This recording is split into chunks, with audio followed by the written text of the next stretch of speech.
Hello everyone, welcome back to Learning with Dogs. My name's Kristen and this is Roscoe, and today we will be going over how to start leash training with your puppy. So leash training is a very weird experience for a puppy. They are suddenly restricted by their neck or the middle of their body, and for some dogs it actually makes them scared and can cause a panic. So we don't want that to happen as we're working with our puppies. We want them to feel comfortable the whole time we are working with them.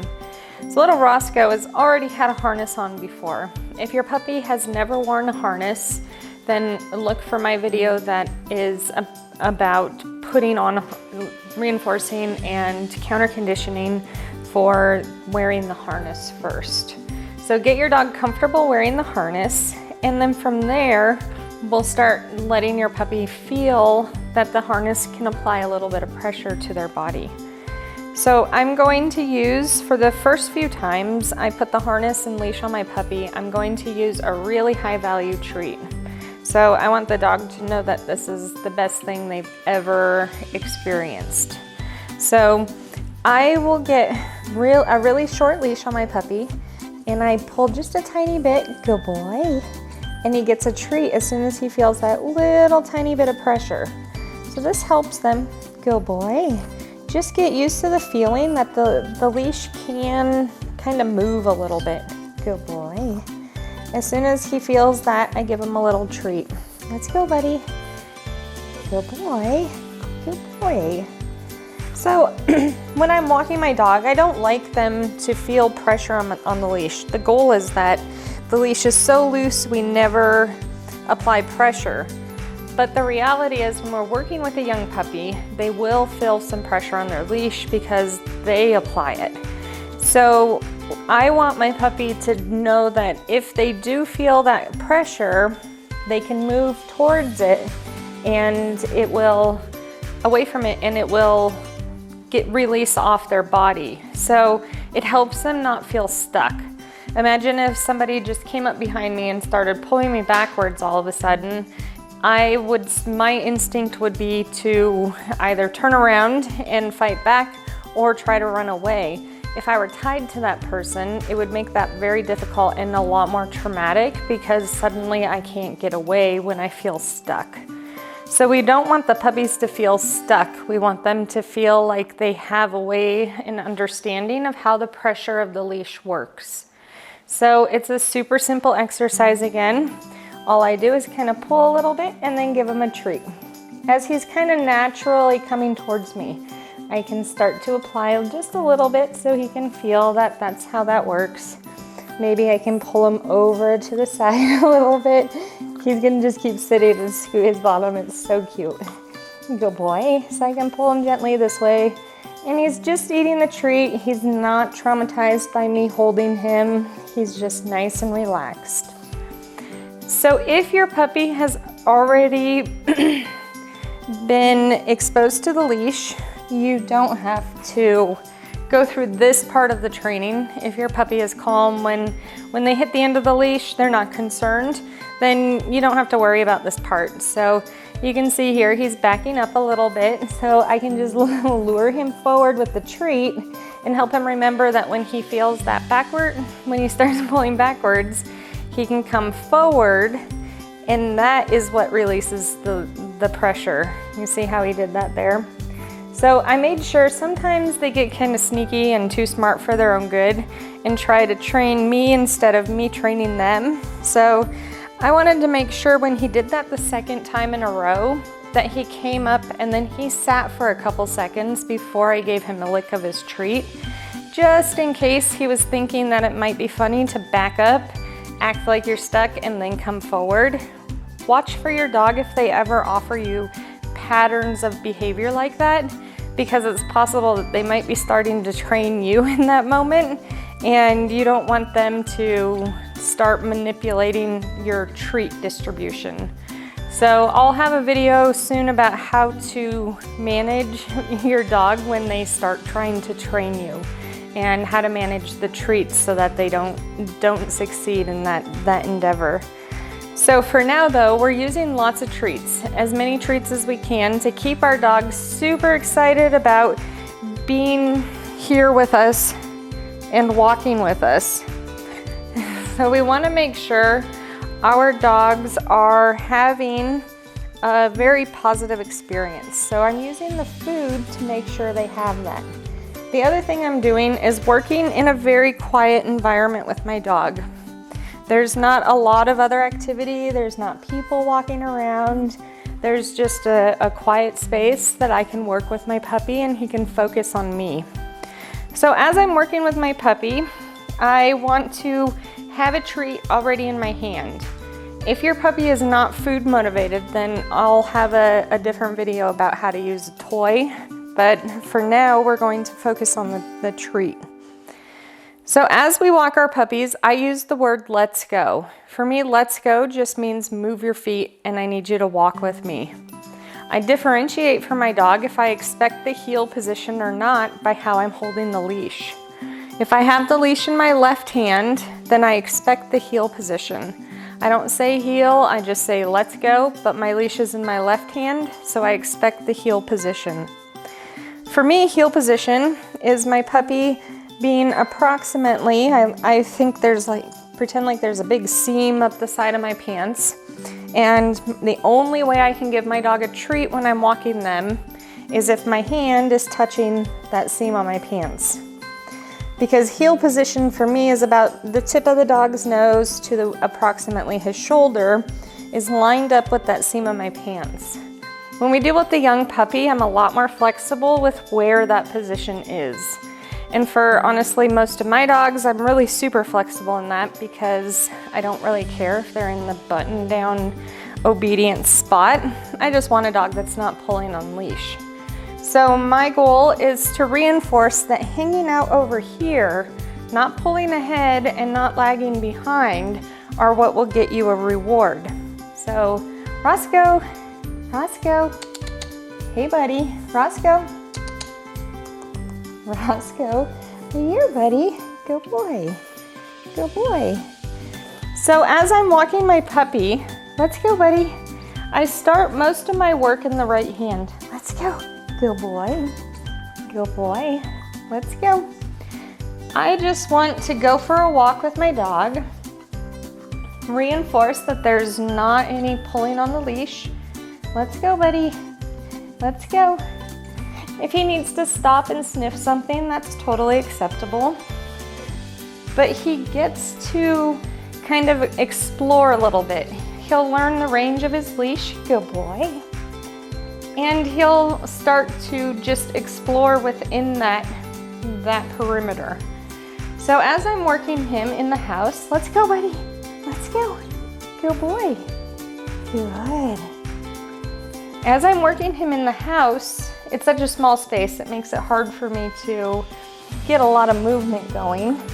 But right here you can see how he's getting his treat right now. I'm moving my hand closer and closer now to the seam of my pants. So before I was just kind of giving it to him, let's go buddy, for just walking with me. Let's go buddy, let's go, good boy, good.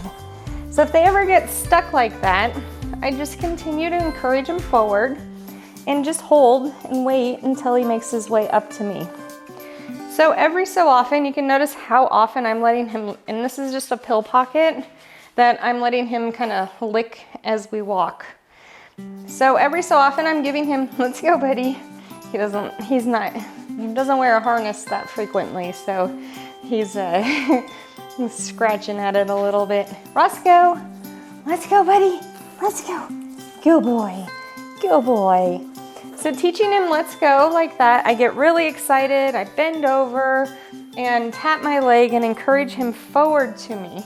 So he understands, good boy, Roscoe, let's go buddy, good boy. That moving up to that spot on my leg is where the magic happens.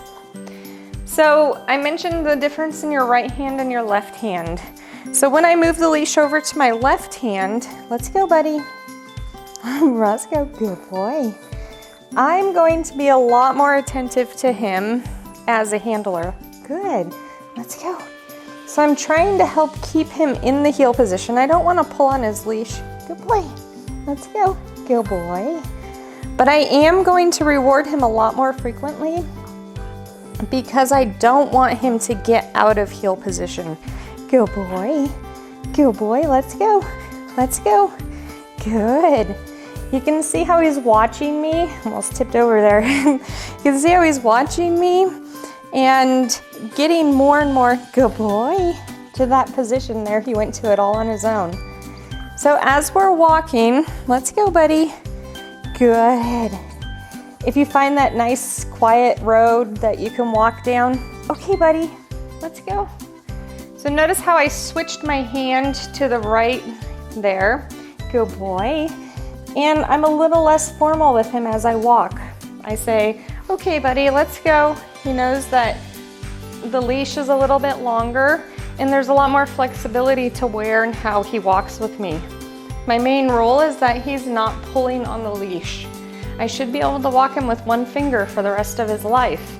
And if you stick with this when they're young, then you'll establish the patterns you want and you will be able to.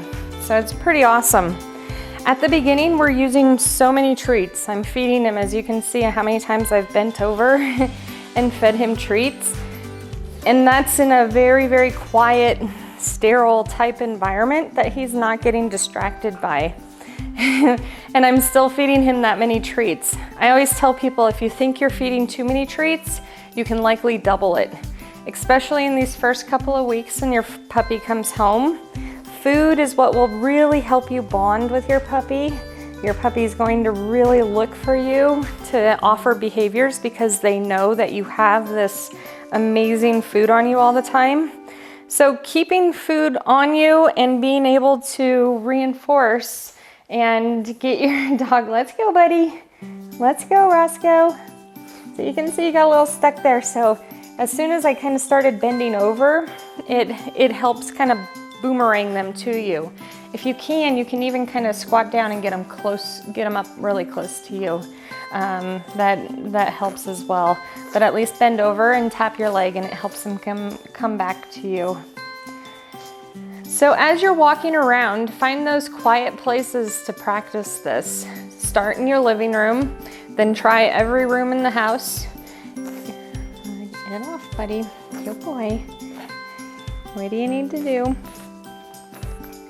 I'm gonna wait for him to choose the appropriate good behavior there, which was sit. He wanted some treats and he wanted my attention, but jumping up on me and putting his feet up on me does not achieve that. So I just waited for him to sit, and we're practicing being polite when you really, really want something.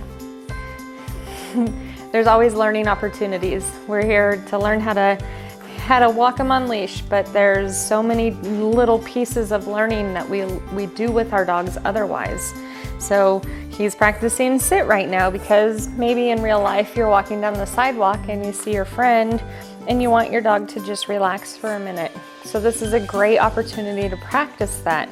Pull out your treat. I'm still able to continue talking to you and teaching here, and reinforce for my puppy that being calm, even if he's just as simple as sitting here kind of licking the treat that I'm holding, he's not doing bad things. He's not jumping on people, he's not barking, he's just relaxed. So, and more focused on me than anything else. And that's really what you want in a puppy. As they get older, I start to offer them more and more opportunities, but when they're young, we want to set them up for the opportunity to succeed, okay? So as we're working with our puppy on walking, hey buddy, over here.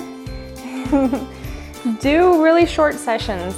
I'd say as you again work up through different rooms in your house, then go to your backyard, and then go in your front yard, then go out in the street, go stand on a corner that's a little bit more traffic. Gradually work your way up to more and more challenging environments. And then when your puppy is 20 weeks old, you guys can just take off anywhere and your puppy is ready, prepared for it. But start them in these small spaces, because if you go straight to the really hard places, they're going to be so overwhelmed they can't see anything. I always make the analogy of going to like a big, huge convention. You go there and there's all these vendors and everybody has all this really great information and so many cool things to look at. And as you go through it, you're trying to take in as much information as possible. It's all very exciting, but it's a little overwhelming. There's so much that it's hard to keep track and even remember all the stuff that you saw. When you get home, you're like, wait, wasn't there this other place? I can't remember exactly all the details. And that's because it's such a huge experience for our brains. There's so much going on, come here, buddy, that it makes it hard for us to keep track of everything. And if we aren't prepared for that kind of environment, then we're going to feel so incredibly stressed out. It's not going to be at all fun. So think about your dog in the same way. When you take them to new places, these are dogs, not people. So they may not have ever experienced something like that. So give them a chance to relax, to experience where they are and what we're trying to do with them in a very slow and peaceful way. And we do that incrementally by not forcing them into really big, scary environments too soon. Sometimes I am working with a dog and I think they're ready for an experience. Like maybe we've been practicing and practicing and we're finally ready to go out and walk down a busy sidewalk. And my puppy has all of his vaccines and we're ready. And I feel very confident that it's going to be great. And we get there and it's one of those days where my puppy's brain falls out. They're just overstimulated. Maybe there was an off-leash dog and you're like, oh my gosh, there's all this chaos happening. And it just really, if you were to grade it, it just really was not a good experience for your puppy. But it's not the end of the world. You have within your ability the opportunity you'll bring your treat bag, you've done preparation work with your dog. So all we need to do in situations like that is turn and walk away. Go find somewhere that's a little less chaotic and you can have a successful experience for your dog. There's no law that says just because you planned on walking into the pet store that you have to walk into the pet store with your dog. The opportunity to be flexible and change your goals is going to make you a phenomenal dog handler. And that's because you're at that point listening to your dog. You're observing them and noticing if they are ready to walk into that pet store. I know I've driven many times to a place where come here, buddy, come here, buddy. I thought for sure I was going to do some training with the dog. And I get the dog out of the car and they're just so overstimulated. I know sometimes there's different signage in stores, parking lots and such, and those sometimes can throw a dog for a loop if they are not expecting to see something like that or have never seen something like that. So we're going to just back up a little bit, find the point where your dog is comfortable and work there. It might be a block away so they can look at the weird flippy sign and you'll give them a chance to relax and feel comfortable. So be flexible, have lots of fun with your dog, and use lots of treats while you're teaching them how to walk. I highly recommend using a harness. A front attachment harness is even better than the back clip like I have here, but you'll have lots of fun with your dog, getting them started soon, walking and showing you that having a dog with a loose leash really is possible. So have fun. We'll see you next time on Learning with Dogs. Don't forget to subscribe.